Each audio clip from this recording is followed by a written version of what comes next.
It's been 2 full years since Russia's invasion of Ukraine. Is Ukraine falling apart, and will the war become even further prolonged? We turn to Professor Ronald Grigor Suny this morning. Welcome. Welcome. Happy to be here. Thanks for joining us. Professor, Ukraine has held up so much better than expected, but it also appears to be slowly wearing off from the war, especially with the Russian troops taking full control of the Ukrainian town of Arirang. Do Russian forces really have the upper hand in the war at this point? Everyone was surprised 2 years ago when the Ukrainians so effectively and so heroically stopped the Russian advance to Kiev.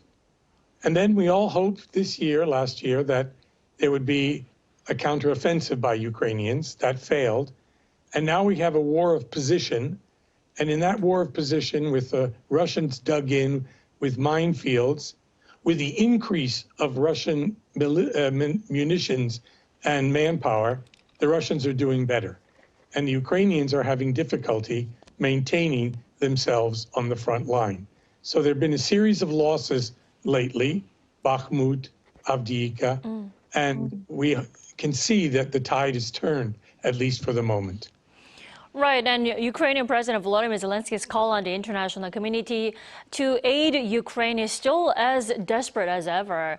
Now, according to the president, a Russian victory would be a lot more costly for other countries in terms of security. How does that work? I think we have to be frank here. Ukraine, in my view, cannot win the war. It's almost treasonous to say that here in America, but it's a fact. It is not able to match the munitions and the manpower of Russia, which is 4 times larger in its population. And secondly, Russia will not lose the war. And it is a nuclear power. If it had to, it could resort to the most desperate and dangerous of all weapons. So that's a fact. And the question then is, when indeed will Ukrainians come to that realization? The Americans have decided to try to help Ukraine, though because of domestic problems, Republicans in Congress, they can't do that. And therefore, the Ukrainians are left without the munitions, without the air cover that they need in order to do better against the Russians. But still, I'm sure that could be a dilemma for Ukraine's biggest aid provider, the U.S., like you mentioned, particularly with the upcoming presidential election in November and the chance of Donald Trump returning to the White House. How do you think Trump's leadership will play a role in the Ukraine crisis then? Trump is an unknown quantity. He's very erratic. He changes his mind. He's not politically savvy. And therefore, we don't know and can't predict what he might do. Even Vladimir Putin, when asked which presidential candidate would you prefer, Biden or Trump, without a hesitation, immediately said Biden, because he's predictable, because he knows the situation.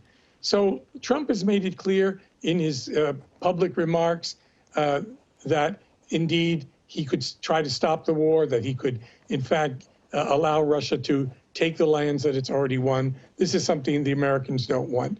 But it will change things, particularly Trump's lack of enthusiasm, in fact, almost hostility toward the NATO alliance.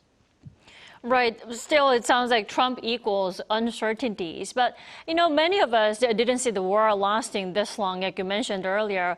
Will the conflict between Russia and Ukraine remain as it is? I mean, is an armistice not possible at all? Let's hope an armistice is possible. But right now, each side is trying to maneuver in order to gain as much as they can so that when they do sit down, as they probably realize is inevitable, at the negotiating table, they will be in the most advantageous position. Russia clearly has given up, even though Putin sometimes denies this, its original goals. It wanted to take over Ukraine, to make Ukraine a kind of satellite state, a vassal state, something like it has done to Belarus. And that failed because of the Ukrainians' effective resistance. And now it's a matter, and Putin has realized what he wants and what he can get is some kind of land grab in the east, a crescent that goes down through Donetsk and Luhansk to Crimea. And he would be satisfied with that, though he wants to get as much of Donetsk, he hasn't gotten it all, as he can. And that's what they're fighting over. And Ukrainians, of course, want to push him back as much as possible so that they have to give up, if they have to negotiate, as little land as possible. Right. And what we do know for now is that a major sanctions package from the U.S. targeting Moscow will be out on February 23rd. That's this Friday. How major do you think that will be? I mean, will it be major and, effective enough to hold Russia accountable? There isn't much more sanctioning we can do to Russia. We've done everything possible to make it a pariah state, to drive it out of the international banking system, and so forth. Russia has survived the sanctions, and even its economy, in some small ways, grows. It's receiving arms, as you know well, from North Korea and from Iran, and it's now in a better position to fight this war than before.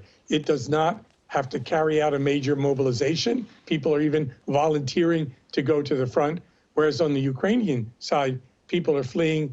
Soldiers don't want to be mobilized. The parliament can't decide what to do. So we have a situation of very uneven strength between the two, an imbalance, and the Russians are in a better position. The sanctions won't do that much to them.